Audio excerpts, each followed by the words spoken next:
I'm Professor McConnell from the accounting department, and I feel privileged today to introduce our speaker. He's a student of mine, Mike Hutchinson. Back in 1978, he graduated from UNC College of Business with an accounting degree. Mike and I have kept in touch all of these 33 years since he graduated. He's a great supporter of the accounting program in the College of Business at UNC. He's been an active recruiter here. His firm, Deloitte, is very active in hiring our students, and especially the accounting students, and we appreciate that very well. Mike has 3 children, grown children, Lindsay, Jared, and Jeremy. He likes to spend time with his family. He's a sports fan. And I didn't know until just a couple days ago he's a Harley rider. He tells me that he rode Harleys when he was younger, and then he said during those dangerous years when he was 30 and 40, he quit riding, and now he's back riding. Middle-aged white guy toys. Mike's expertise at Deloitte, he's I think I'm good. You an audit partner, and now manages the Colorado practice, but his areas of specialty are in oil and gas and financial institutions. And he says he's going to speak to us today. He said he's going to talk about people and clients and people. So I'm waiting to hear what all he includes in that. I want to welcome Mike. Thanks, Tom.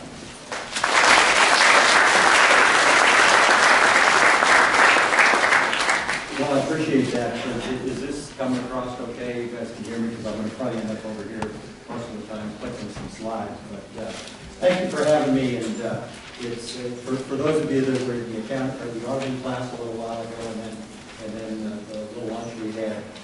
I'll try not to say the same thing 3 times for sure. But I do have some slides on a little bit different topic matter. So we'll go down a different course. There's going to clearly be Q&A, and don't hesitate to ask me. Don't make me stand up here and give a lecture for 60 minutes because there'll be a lot of dead air, I suspect. So we'll clearly get to some Q&A. I am going to talk just a little bit about clients and people and clients and what does that mean. I've actually stolen that phrase from, frankly, my boss. And I've had him use that terminology, and I've sort of adopted it and I'm using it as my own in many respects. So, but really, and that's what I'm going to get into in a little bit of the slides. Is in our business, we have no manufacturing equipment. We have human capital. That's basically all we have. And so we wouldn't have any clients if we didn't have people, and we wouldn't need any people if we didn't have clients. So he simplifies things, and I like to make things very simple.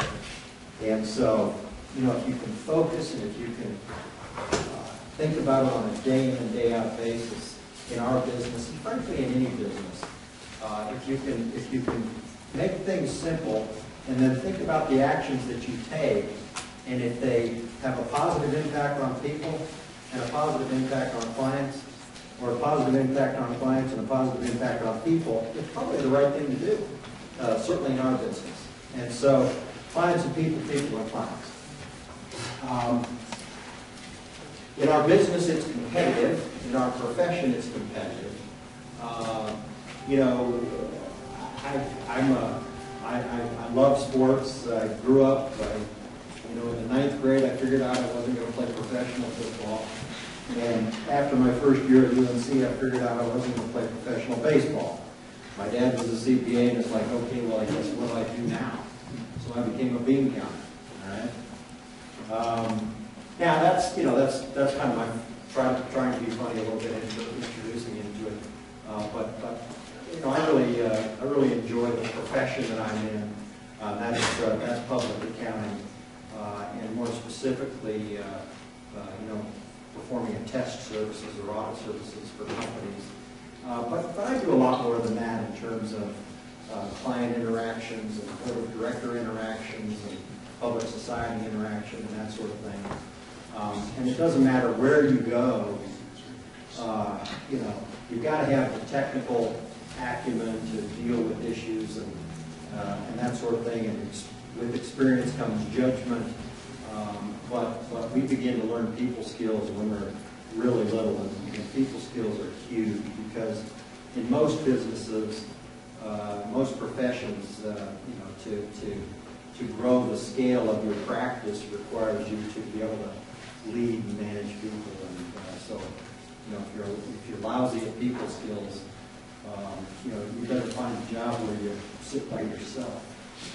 Okay, so that's kind of how we get to people and clients and people, and people would ask me what my philosophy is. Well, my philosophy is what my boss's philosophy is, but in reality, it's what it all boils down to is we have people businesses and we have to be able to take care of people.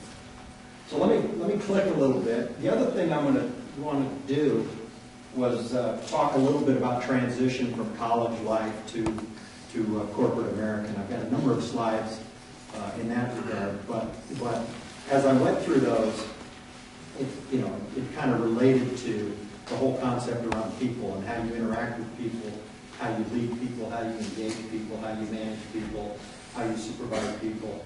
And as important as anything is how do you motivate people to do certain things and to do the right thing. We had discussions in the autumn class and over lunch about ethics and ethical values and that sort of thing. So it's all motivated to do the right thing at the end of the day. And not everybody does the right thing all the time. Sometimes people make poor judgments and sometimes they just do things that aren't ethical. So we want to deal with those sorts of things. So let me just click a little bit and try to put some things in your mind from a thought perspective. And so I've talked about clients and people, and I've started to talk a little bit about why that is all that really matters. Transition from college, as I said. I'll try to summarize that a little bit, and then I'm certain we'll have plenty of time for Q&A, unless I talk really slow. Okay. Which I don't generally do. Okay. These are kind of they might seem silly concepts, but hopefully I'll pull this together for you down the road. But what is a business and what is a profession really? And so why do these things exist? These are questions I want you to think a little bit about as we're talking here. So why do businesses and professions in fact exist?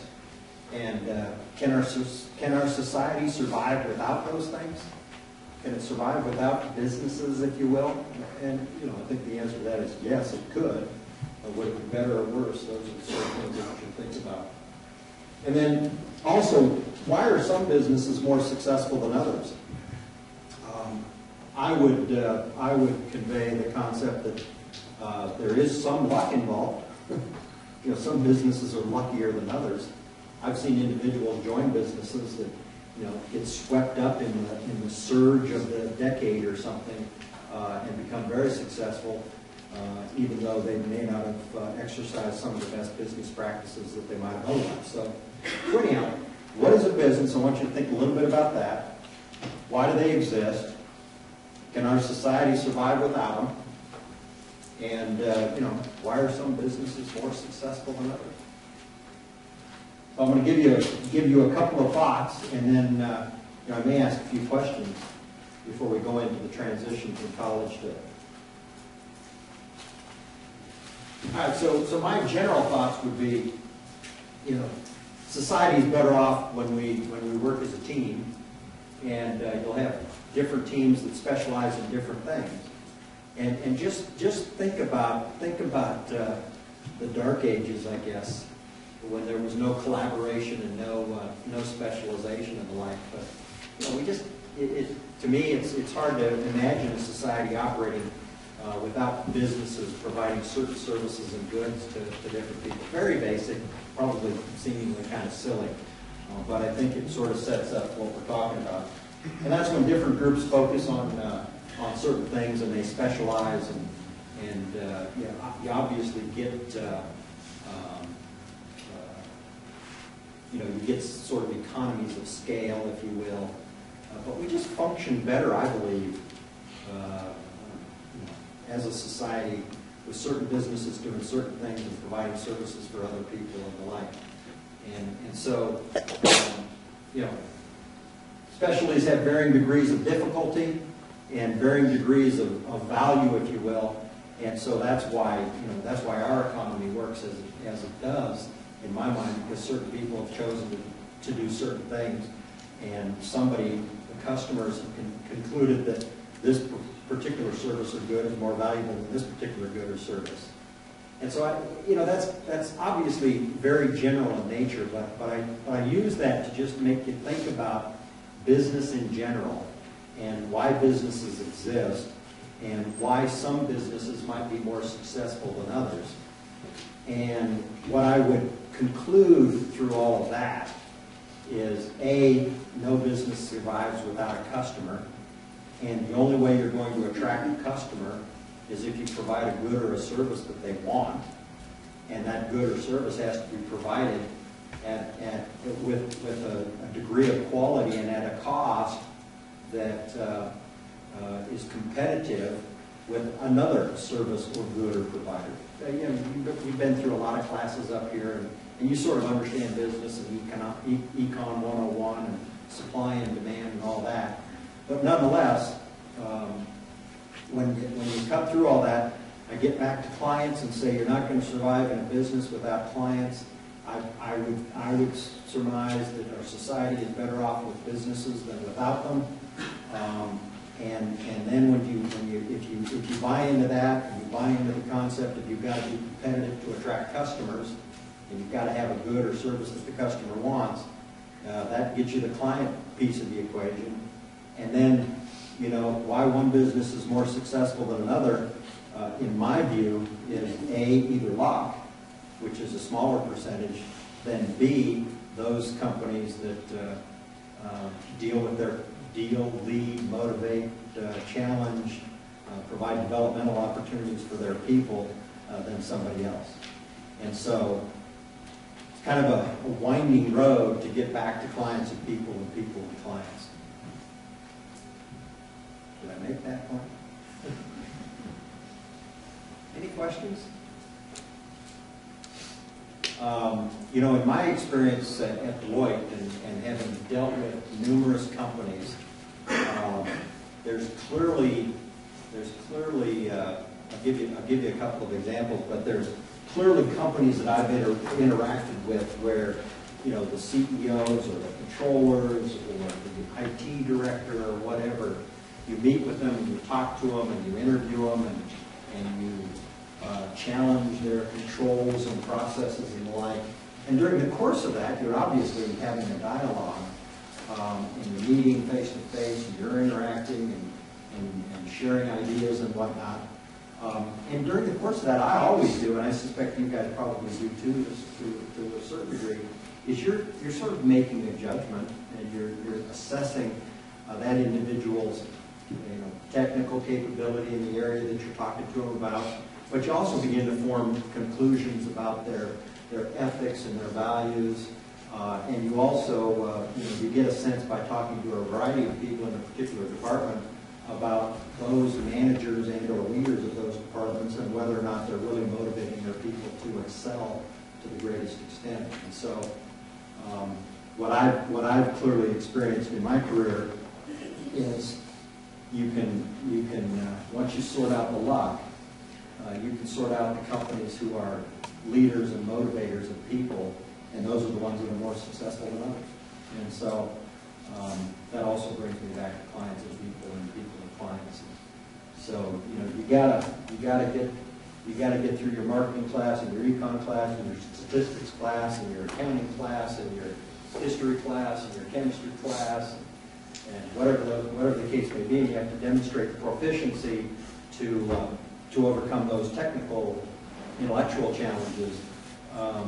There's not many tests for people skills, but I would suggest to you that you think about that prospectively, because those are some skills that are hard to measure, but are very valuable no matter what you do beyond college.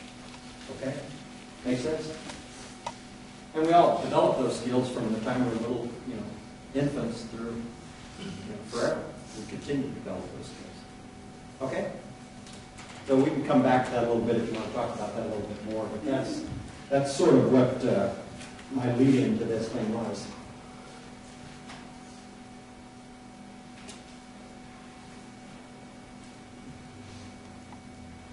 Okay, cover that.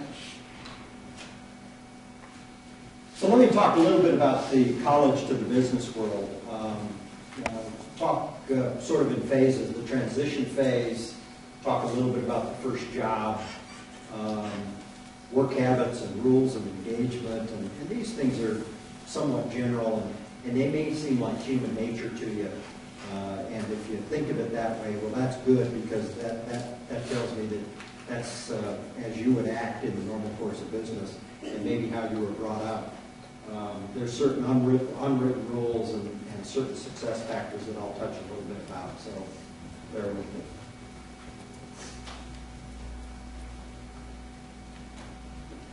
Stage one, separation from this environment, right? And man, I'll tell you what, I come up to UNC once in a while, or maybe another campus, and like today, you drive up here from Denver and get out in the parking lot. And of course, I look for a Starbucks. Is there not a Starbucks around here? Seems like a business opportunity to me. Blue sky, fresh air, and hundreds of 20-year-olds walking around or the like. It's just an uplifting environment, and separating from that can be difficult. I said in the auditing class, I said over lunch, I'd tell anybody to ask me. I had a blast at UNC. We were talking a little bit earlier. My intermediate accounting classes with Paul Bohr were a little bit tough, but all in all, the 4 years I had up at here were just I have very, very fond memories of college. But you have to separate from that. I would also say when I was a senior, we did quarters back then. I don't know if you guys still do quarters, but we get to the winter and the spring quarter of my senior year, and I was a little bit tired of it. I was tired of being dirt poor. I'd like to have a paycheck on a regular basis and stop eating 29-cent mac and cheese every day. So I was ready for the next challenge, but nonetheless, it was still tough to separate from the community that I had developed within UNC, and that's a little bit traumatic. My kids, as Alan said, range from 25 to 29 today, and it was kind of fun watching them go through some of that, sharing some wisdom, I guess. That they may not see it as that, but reality shock and the resistance to change is for sure. You get to the first job, and there's clearly temporary disorientation. What's going on? What does this mean? How does this work? Oh gosh, get up at 5:45 or 6:45 or whatever it is every day because you got to be somewhere. And those are changes that can be difficult. So you got to let go. You're on the threshold of new beginnings, and I will tell you that the transition process is temporary. That's pretty generic and what you would expect. But when you're in that disorientation phase, no matter where you go to work after college, it is temporary and it won't last very long. It'll be a very small percentage of the ensuing 30 or 40 years of work life. So don't let it get you down.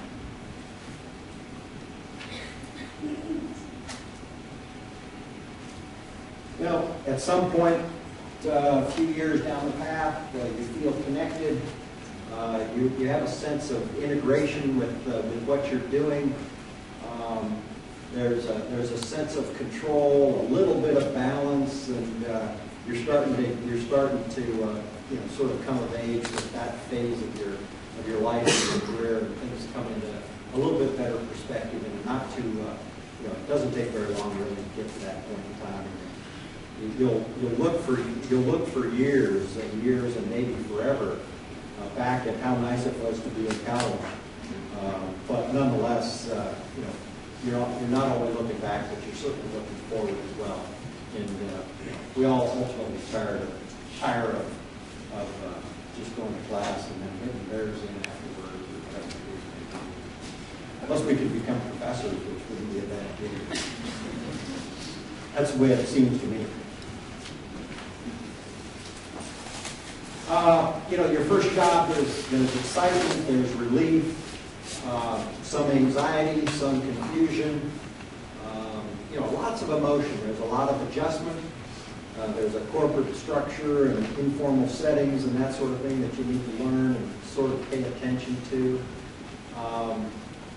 I could probably drone on a bit about those sorts of things, but I don't want you necessarily taking notes and having to think too much about that, because this stuff happens naturally. It really does happen naturally. And honestly, there's some manager types that will be jerks at times, but the vast majority of your supervisors and your managers early on in your career know exactly where you are. They were just there. We haven't forgotten about what it's like the first couple of years in your first job. So, just be yourself and pay attention and just do the best you can. And frankly, I would say in 100% of the cases, doing the best you can would be good enough. So just don't over stress about it. It would be one of my recommendations to you as well. Obviously, there's going to be conflict management. You're learning to balance your work life with your life outside of work. In public accounting, we talk a lot about career life fit and work life balance, and it gets out of balance at times, and so on and so forth. But you got to figure some of that stuff out, and literally after in my professional career, after having been at it for a while, I kind of figured it out, and I figured out how to balance things and get things interrelated so that it worked well for me and worked well for the firm. So you will too. You will too. No question about it. Don't hesitate to ask questions. Everybody tells you that, but you'll understand the expectations pretty quickly. Time management is a key ingredient. There's courses and studies for that. I never really took those types of classes post-graduation or anything like that, but it sort of goes without saying, if you're a little bit more efficient, a little bit more effective with your time, you're apt to have more of it. So you got to think about that and not wander and drift a whole lot. At the same time, I've seen people that are just so razor focused it almost drives me nuts. But that's not a bad thing per se. But you kind of want to get that direction a little bit, as opposed to I guess I'd describe it as the wanderer. Dress for success. That sort of goes without saying. But the other thing is accept responsibility and accept criticism. Take on as much responsibility as you possibly can. And frankly, I would suggest you take more than you can probably handle, because you're going to learn through that exercise of having more to do than you could probably handle, and you will feel some failings in that process, because you'll feel like maybe you haven't gotten everything done as well as you could. Nonetheless, you don't recognize it out of the chute, but that's a growing proposition and makes you grow through that exercise. So set goals and review your progress. I'm not a big documented goals kind of a guy, but I told the story of the audit class. Everybody's motivated by different things, but everybody's somewhat motivated by money. And I started at Deloitte at 14 grand out of college, and all I could imagine was being a partner and making $100,000. And I told my high school friend, the best man at my wedding, that's what I wanted to do, and yada, yada, yada. And so, set some goals. Everybody has certain goals. And, I realize now that there was something to be said for making $100,000, but there's a lot more to it than that as you go down there. So, go ahead with that.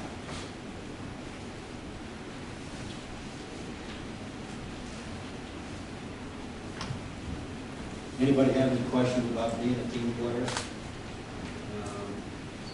I sort of reflect back to the early slides on why businesses exist, and no I in team, we've all kind of heard that. So team players is a key ingredient, and that doesn't always mean you're going to be the leader. Sometimes you have to take some direction, and you have to do what's better for the team and what's for you at times. And I just believe that any good business will recognize that over time and will be rewarded for doing that. I've seen people at Deloitte, I've seen people in business that there's no question all they care about is themselves. And it's just human nature. Who likes to be around somebody like that? And that ultimately captures up those people, it seems to me. So, again, probably what you parents have said for a long time. Mentoring is key. I serve on a lot of national talent committees for the firm, and I was actually just on a call yesterday with some projects that we're looking at, and we're trying to think about different mentoring arrangements and the like. But mentoring happens naturally all the time, and you know, it's by my way of thinking, it's hard to say, okay, I want that person to be my mentor. I think it happens naturally because people take an interest in you and your career and that sort of thing. So it does happen naturally, whether it's with somebody that's been with the firm 2 years longer than you have, and they take an interest in you, or somebody that's been there a lot longer. We're talking about different ways to introduce mentoring programs and the like, but it's important that you build your people that you can confide in and ask questions about, and you know, 99 times out of 100, if somebody really cares about this sort of thing, there's lots of people that are willing to share their experiences with you and tell you, you know, give you some guidance and give you some reflection on things you're thinking about and the like. So if it's honest and sincere, you'll have no problem finding people that want to share their views with you and give you a little guidance. So I think it sort of begins with you, but I also think it happens naturally. Continue to be a student. Don't be too full of yourself. Nobody likes that. As I talked about. Yeah. I have a question going back to the mentor. Do you have to have a mentor that's in the same profession in accounting, or is it beneficial to have them in the same profession? Because I have a person that I would consider a mentor, but he's not an accountant.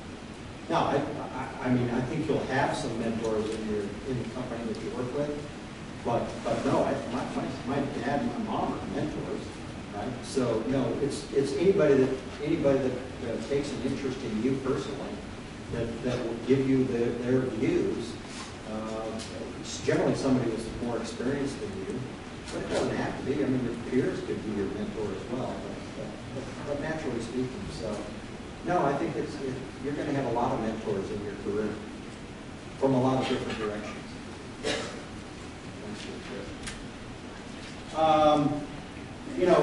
Networking, and I haven't been the greatest at this, but clearly networking matters. I have seen people in my career who are, master networkers, and almost to a gag,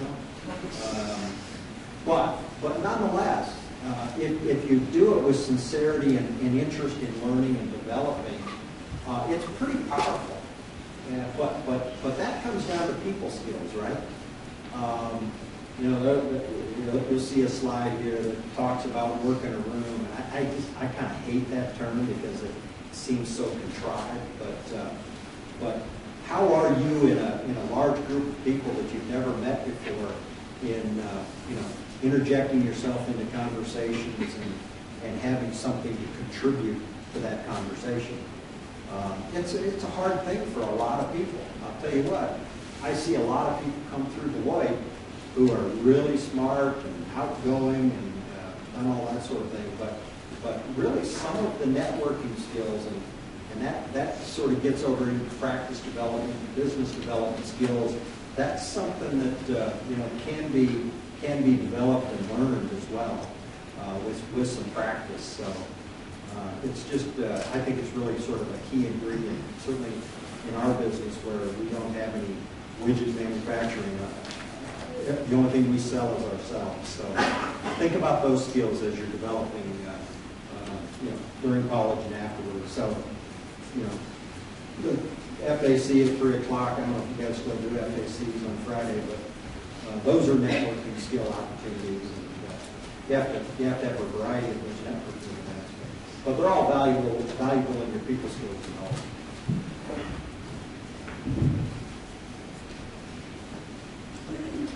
Thank you, Garrett. This is somewhat to your question. Formal and informal guidance.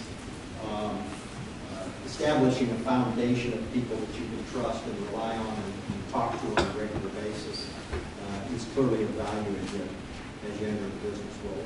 It's been valuable in college. I'm certain of that. As you interact with other students and gain their perspective, I think you grow and learn. All of that builds relationships. Business meetings, the same thing. This is droning on a little bit. After-hour events, I think these are important. When I started at Deloitte, I graduated from here. I'm pretty sure on the 3rd, got married on the 10th, and started at Deloitte on the 19th. So I had some life events in June of 1978. And most of the people that I started with at Deloitte were not married. And so, some of the after-hours activities were a little bit more difficult for me to participate in because my wife wondered why I wasn't coming home.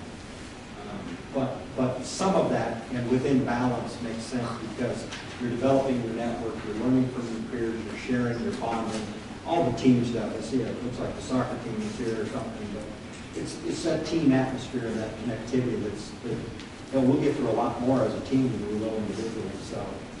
That's true in business for sure. Same thing. Oh, I can't really speak to this. I get all these LinkedIn invites, and I usually just hit the beat. I did see the Facebook movie, and I thought that was pretty cool. But how this works, I don't know. How it's of value, I don't know. I haven't engaged in this, but. Two things that I would comment on because I had to take a 2-hour tutorial for D Street tweet something. It's obviously very, very powerful. It's obviously the way to connect. I cannot get my daughter to answer the phone if I call her, but if I send her a text, it's like that. Somebody explained that to me one time. She said, well, if you call her and you've got her on the phone, you're sort of in control. If you text her, and she can control when she replies, how long she replies, how long she's on the phone. Some of that kind of made sense to me. But the point is, this is a very powerful medium. There's no doubt in our firm, it's proliferating. I use IM all the time, so I guess that's kind of what this stuff is. But the other thing that I would tell you is that I worry about, and leaders of our firm worry about, and I suspect people in business, except for the leaders of these businesses, worry about, is, man, I don't know if we're going to lose the human interaction that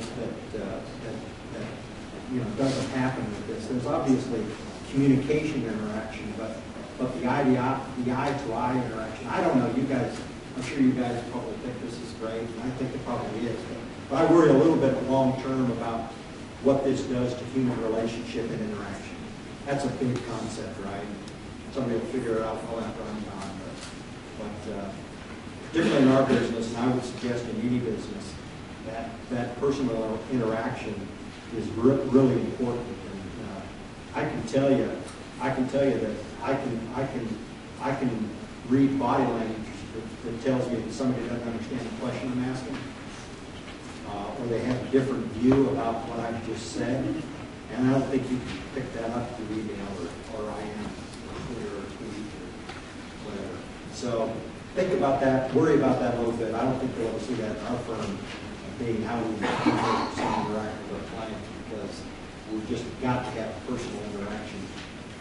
There used to be a commercial on TV, probably 20 years ago, so you probably didn't see this, but there was a boss handing out plane tickets to his sales force and said, we're not gonna do this over the phone anymore. You're gonna take this plane ticket, you're gonna go visit your client. And that's what I sort of relate that every time I think about this.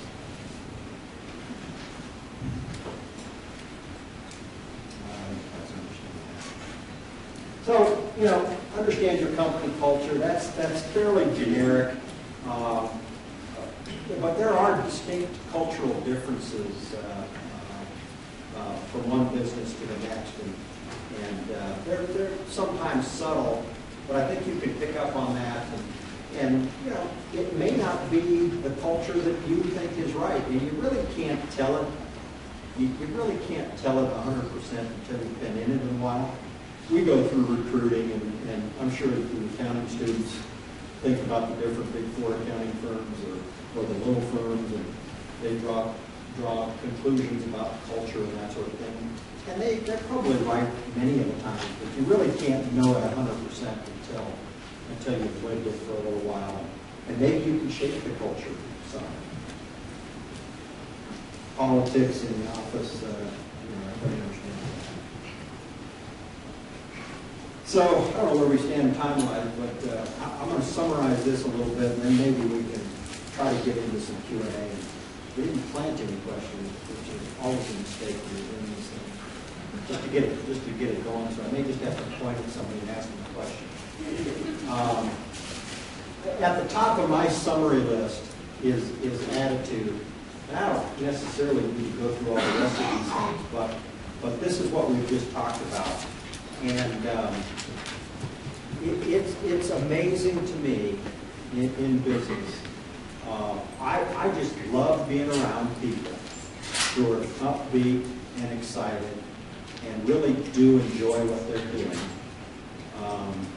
And that's just human nature. I would guess that 100% of the people in this auditorium feel the same way. You know, and I'm not 100% sure about this, but I asked about Starbucks earlier. I think Starbucks does behavioral interviewing or something like that, so that they make sure that they get people that are upbeat and excited about things, and hell, they're serving coffee. So if you can get that in people serving coffee, you ought to be able to get that in a professional services organization or a company manufacturer or whatever the case may be. So attitude is 9/10 of the game as far as I'm concerned. And your attitude will change over time. You're not going to have a great day every day, but if your attitude's bad, nobody's going to want to be around you. You're not going to be successful. Those around you are going to be less successful, and that sort of thing. So a positive, upbeat, can-do attitude is a key ingredient no matter where you go to work and no matter what you try to do in life, is my opinion. This is where I usually talk about Saturday Night Live, and I don't know if you guys have seen the Debbie Downer skit, but that's kind of a flip side, right? I just had lunch with the CFO of one of our biggest clients in town on Tuesday of this week, and this woman is just amazing to me. Alan, I was beginning to refer to her a little bit ago. She's smiling all the time. She's excited. I mean, she's got 3 kids under the age of 6. She gets up at 3:30, 4 o'clock every morning, exercises for 2.5 hours, runs, yada, yada, yada. Goes to work. She's traveling all the time. She's right now at the Deloitte CFO conference in Washington, D.C. She flies back late tomorrow afternoon. She's on to London Saturday through Washington Dulles. And, well, Nancy, why didn't you just stay there and go on to London from there? Well, she's been away for 3 days from her kids and wants to see her kids for 16 hours or 12 hours or whatever the case may be. And that's obviously worth it. That's easy to understand. But the point is, I mean, she's go. Got lots of things going on. This business that is flourishing. She's got 3 young kids. It's like, Nancy, how do you do this? And she's just like, man, I just love it. I get excited. I love to go to work every day. And she just exudes excitement. And I don't know how she does it. But I'll tell you what, I like being around her. I like her enthusiasm. She's taught me a lot, and she's 40 years old. That's one of the things I love about my job is I get to deal with people like Nancy, and they just amaze me. Debbie Downer, Nancy. Debbie Downer, Nancy. You choose. Okay. So anyhow, and she epitophizes. She demonstrates every one of these qualities every time I interact with her. Okay? I think if I click this one more time, it'll say Q&A, which means I'm done with prepared remarks. So help me. Yes, Kara. On one of your slides, I saw a bullet that said set networking goals. So what does that mean and how do you set networking goals? Well, it's on our site. So as simple as at the office, I would say today I know 6 people pretty well. I want to make that 25 people in 3 months. Okay, how do you do it? So that's the first thing that comes to my mind. You can do that. You can set a plan. You can make that happen. And you can do it without being obnoxious. Without being weird. Okay. I'll kind of give you an example. And this partner is retired. Partner retired 10 years ago. But Mike was an amazing guy. He was out of Naval Academy and just really smart, really intelligent, great client service, pretty shy, not real people-oriented. And I don't know, I can relate to this to some degree. He was probably 50-ish when he decided he was going to change a little bit of his focus. And he was our professional practice director, so he was a technical guy. But he decided, I've got this figured out. I'm going to try the marketplace. I'm going to try to be effective in the marketplace, which is people interactions in life. And so he just set about saying, well, I'm not that comfortable calling somebody and asking them to go to lunch. Not cold calls, but people where you had some connection with.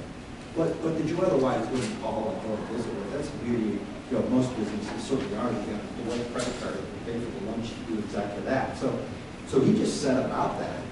And in a year and a half time, he was one of our better people in the marketplace. So he said, that's what I'm going to try. If I fail, I'm going to retire anyhow. So nothing ventured, nothing gained, not a big risk. But he set his mind to it, and it was amazing to see this green eye shade kind of guy turn and become one of the better marketers in the office in terms of business development. It's just because he set goals and set his mind to it. And of course, this guy was, he was standard driven and that sort of thing. And so he said, okay, I'm gonna plan to have 3 marketing lunches a week, every week. And, this is who I'm going to charge, attack. It'd be weird about it, but he said about it. Does that answer your question? Just what you set your mind to, and then do it with some passion and some interest and some sincerity. Yeah. What was the hardest part about transitioning from your college life to your career life personally? How did you deal with it? Well, I'm guessing it was getting up every morning. As I've gotten older, I'm more of a morning person, but yeah, that getting up every day and knowing I have to, I should be at work on time and get into it. So this is a pretty casual atmosphere. There's some rigidity to it. Don't get me wrong, but it's different when you got a full-time job. Yeah. You said just getting up was your hardest part. Now, did you have a girlfriend or a wife? I was married at the time. Okay, so you were married. And then I remember you said that it was like you got married and boom, your job started and everything was going on. All that like commotion, how did that like affect you with your job? Was it like helping you transition to the company well? Was it like affecting your personality, and what do you do to like minimize that? Well, you know, of course, we didn't have kids for a while, so that helped a lot. But you know, Lori was working, so I was working. She was downtown, I was downtown. But you know, it was a lot of change at once. But I was excited. I mean, I was being bombarded with new stuff. I was meeting new people on a daily basis. So, you know, I say it was hard. It was different. I probably can't count 10 days in 33 years where I woke up and said, "Oh God, I got to go to work." Now, there's not all days I got up and said, "Oh, yippee!" But it has not been painful to go to work. And so it was excitement. And when you're excited, you know, it's easier to get up for me now. So, yeah. We talked a lot about people skills. It's the shows people skills we have in the world. How would you highlight the skills on those skills going into your second job? Oh, okay. So I'm supposed to repeat the question because I guess this is being recorded. I'm certain the camera is going to have 20 or 30 pounds. So I'll stand this way. So how do you demonstrate people skills is the question. And I said in the auditing class earlier, it's like when I was up here, I didn't like fully engage and lay out the side and that sort of thing. I later on, I got involved a little bit, but I wasn't an officer, I wasn't a leader, you know, that sort of thing. And that was a mistake. Okay? So there are activities that you can get involved with. That's just one, where you're going to have chances to interact with different people. And so, you know, Deloitte, just as an example, right to your question, I mean, we're on campus a number of times. We spoke, I guess, at the Bay Outside meeting a couple of nights ago. We were at the firms, we were at pre-night, you know, blah, blah, blah. And it's through those interactions that we pick up on those skills. You know, we get the resumes somewhere along the line. I don't know where that comes in, but it's through those social interactions that we pick up on those skills. And that's got to be true for most people. Now, there's also, I mean, during the interview, you're going to pick up on some people skills as well. Most people are generally a little nervous. That's natural. And how do you manage that? Even if that is important. But, you know, I can tell in an interview those that are, you know, I'm not going to say they're disinterested and that sort of thing. But when it overcomes them, to the point where they can't demonstrate, you know, interest and passion. Look people in the eyes and listen to what they're saying. Not think about what you're going to say next. Those sorts of things. So it's complicated, but the easy answer to your question is that's why we're up here well in advance of everything before we're through. There's a question back there. As an auditor, yeah. Hey, how are you? Good, how are you? Good. As an auditor, do you feel more responsible to your clients, which are your people, or is it an equal responsibility to each? Everybody heard the question. I think the question is, as an auditor, do I feel more responsibility to my clients or to my people? Yeah. The people that work at People in Deloitte? general. Good question. I would clearly say people. You know, there have been situations, and it's a little bit like a fairway on the golf course. Okay, we've got some clients that are just amazing. I mean, I just love working with them. We've got some clients that are jerks. Okay, and if they'll keep that within a band, you know, we'll deal with it within this band. Okay, but if they get over here to the harassment category or the total jerk category, I just assume not so. And most of that jerk category is impactful on our people on a day in and day out basis. And you know, this isn't right, but we have some jerk clients that are perfectly nice to me. But I don't care about that. You know, if they're not respectful and polite and professional with our second and third, first, fourth year people, A, that tells me their character is one that's, anybody that would treat me nice just because of my position, as opposed to a first-year person because of their position, is somebody, they've got the screws. And so the obvious, the easy answer, Josh, is that, I care more about our people. But if the clients are within a band, we'll put up with that because they are the client. But if they get too far out of center, it's like, it's not, life's too short. Thank you. We don't need it. I know you're really emphasizing finding a mentor, but if you found it easy for you to get the other side of that, and as you progress through your career, provide the option to be a mentor below you, somehow, I imagine that it's a lot difficult as you get closer to the business. So, just want to make sure. So, last summer I got LASIK, which was unbelievable. Worn glasses since I was 16. It was like, oh crap. In 15 seconds I can see again. 2 weeks ago I got hearing aids because my hearing was lousy. So I think your question was, and they're helpful. My wife and I don't argue about the volume of the TV anymore.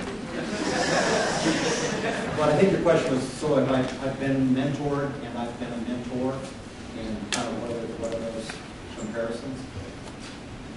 Okay. Well, I had the benefit. I will tell you, if you asked me to write down on a piece of paper, top of my list would be Jim Hall. Jim was a partner in Denver, ultimately a partner. He was a manager when I was the first senior. It was my first big job. It's November. I'm the second in command. The senior quit. That happens once in a while. And Jim Hall, probably out of necessity, that may not be what he told me, but he came to me and said, "Hey, you're up. It's your job to run," and yada, yada, yada. And he stayed close to me, and he helped me. As I was approaching the partnership, and he and I became friends. We played racquetball together. We competed on the racquetball course. We played golf. We competed on the golf course. We did this, that, and the other thing, because he took a personal interest in me. And I think we just liked each other, And so, when I was getting near to be a partner, he came to me and said, let's put your partner plan together.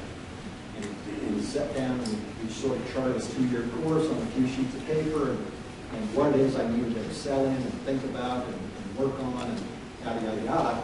Long story short, I'm a partner. But there's no question that Jim Hall, who's a friend of mine today, took a personal interest in me and at certain points in my career made sure I knew what I was doing. Okay?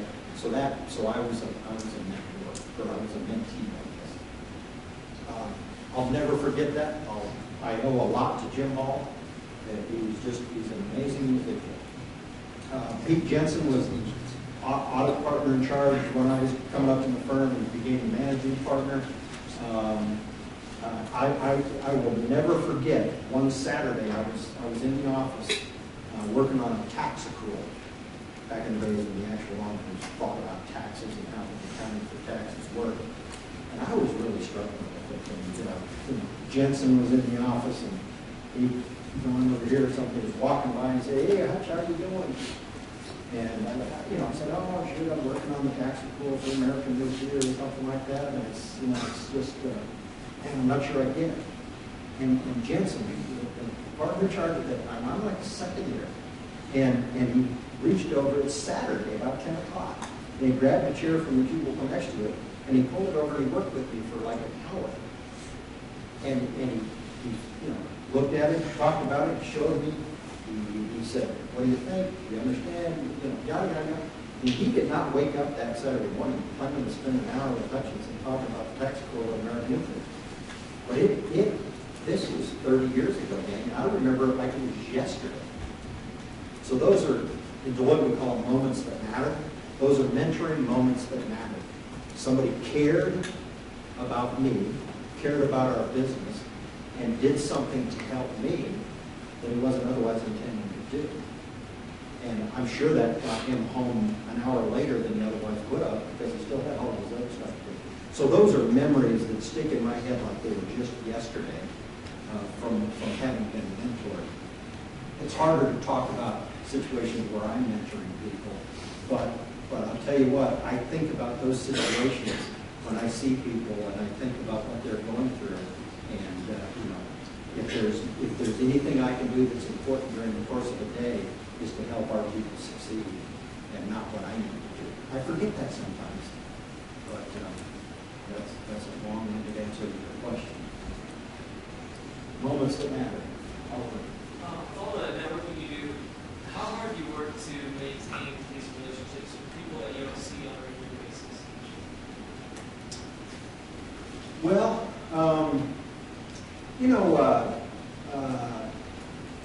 business people, old friends, both. Yeah. Okay. Well, I mean, truth be told, is my today I see on a recurring basis 3 or 4 of my high school friends.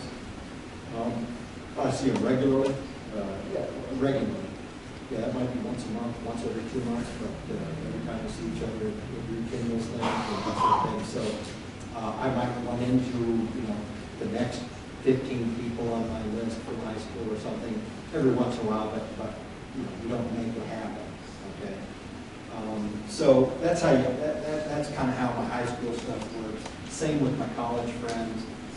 Some of my best Deloitte friends that started with me are still with the firm, so we get to interact from a business perspective. One guy's in Washington, one guy's in Dallas, one guy's in Houston. So we get to see each other at various meetings and go out of our way to do that. But if it's important to you, you'll find ways to continue the connection. But I haven't done a lot of Facebook yet. That's not very answer to your question. What else? As you progress in your career, did it become easier or harder to manage work-life balance as you move up in the company? That's a great question, and I think I got a great answer. It changes. There's no question that Lori and I got married in June of '78. Lindsay was born in '82. Jared in '84 and Jeremy in '86. And so between 1982 and 2005 was a pretty hairy time. Okay. Now, the fact of the matter is that when Lori and I started to have kids, I came from a home where my mother stayed at home. Her mother stayed at home in large part. And so we concluded that she was going to stay home when our first child was born. That's what she wanted to do. Our income went from like 26 grand back down to 14 grand when she did that. So there were some complications associated with that, but not serious. And so Lori paid a big price for my success over that 20-year period of time. And I don't give her near enough credit for that. But that's what we chose to do. That was what a lot of people did back then. Today, I think it's the wrong answer. What I've learned about kids is they're a lot more resilient than you ever think they are when you're just starting to have them. And I don't know that Lori needs to pay that price if we were to do it over again. And she could further her. My daughter hasn't had her first job yet. I don't know when she's going to, but she's a public defender down in Denver and working night and day, and her husband's working all the time, and I'm not sure what they're going to do. That helped me a great deal. Now, I've been the audit pick for 10 years. I've been a partner for longer than that. I see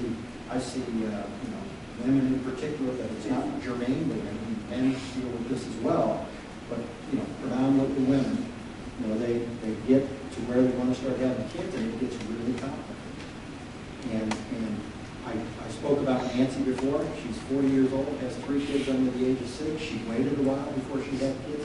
Maybe that's what my daughter was going to do. When Nancy got to it, she boom. It's a balance. And what I've seen that works most is when the husband and the wife care enough about it to work it out. And the other thing is, I shouldn't be giving kid lessons, but they're resilient. And if you're there and care, they don't need you 24/7. So you got to work it out.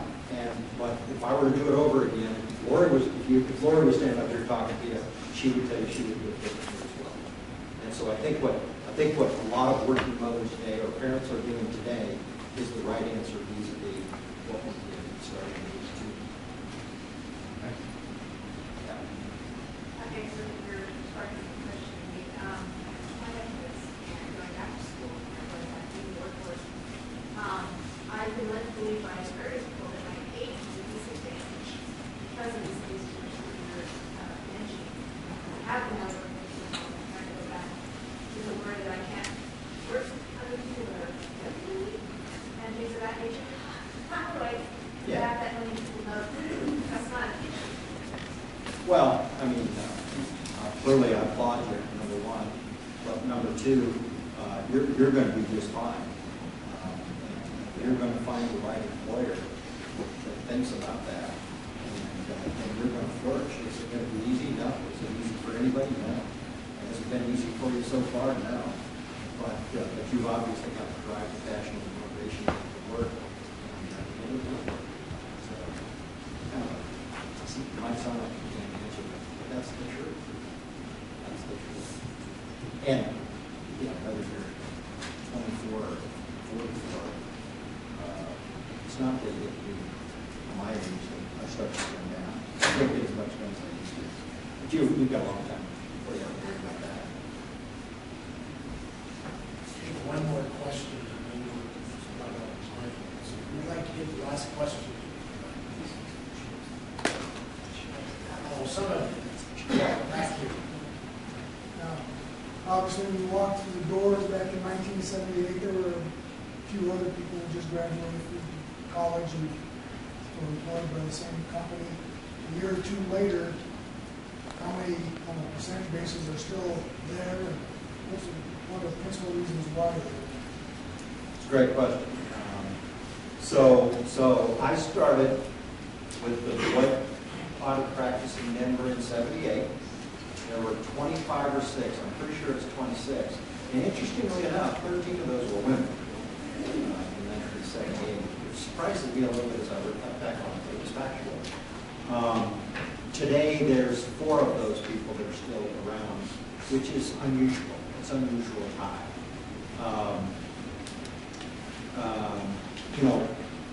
People get different opportunities to do different things at different times. And I got a few opportunities here and there. As I was telling the class earlier, I got a call from the PCOB wanting to give me a job 3 months ago. They were obviously just cold calling phone numbers. And any business, our business is not for everybody. And so they get opportunities to do other things, and there are different points in their life. I just, every opportunity I got, I just looked at the pros and the cons, and I thought what I had was better for me. I was having fun, and I could always leave for 15% more money until about 15 years ago. But 15% is not worth giving up, working with an office full of people like this, and dealing with Nancy at my client and that sort of thing. So I just, it was just for me, and I was good enough to keep going. It would be no different in my business. Okay. Well, one of my students 33 years ago, so who knows who I'll recommend for the outstanding one at a home.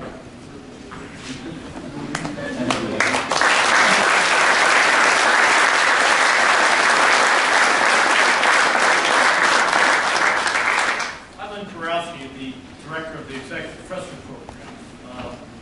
And it's always a pleasure bringing executives into the College of Business to talk to students, meet with faculty. It's been particularly so today with Mike Hutchinson.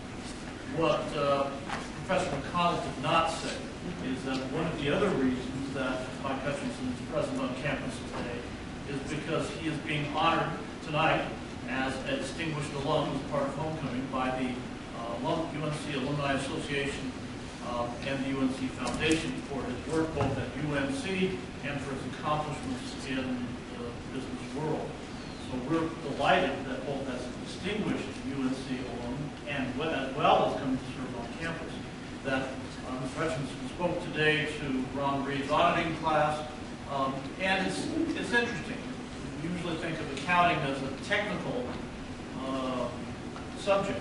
And I know that we have Professor Cullum's class here on web design, which we think is technically oriented. And the whole presentation has been permeated with discussions of people and clients and relations with people throughout all of Mr. Hutchinson's career. So it's clear why he is now the partner in charge at Deloitte, and why he's being honored as a distinguished alum at UNC.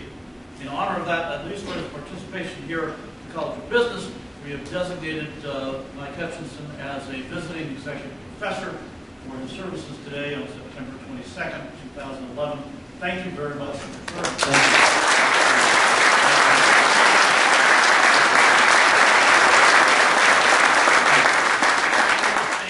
That's very cool. We do have another speaker coming in just over a month on November 9th. We have Patrick Sherwood, who is from the marketing area, a marketing specialist. He was in charge of branding and the rollout of the brands for Saturn and for 501 Jeans. Now he has a marketing firm in Tiburon, just north of San Francisco. And he'll be coming in on November 9th, and we hope you'll join us for that.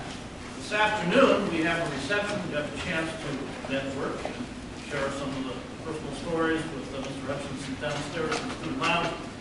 Even if you don't stay and stop and talk, we have popcorn and stuff to drink. So we'll pick up a bag of popcorn. We'll see you downstairs. Thank you all.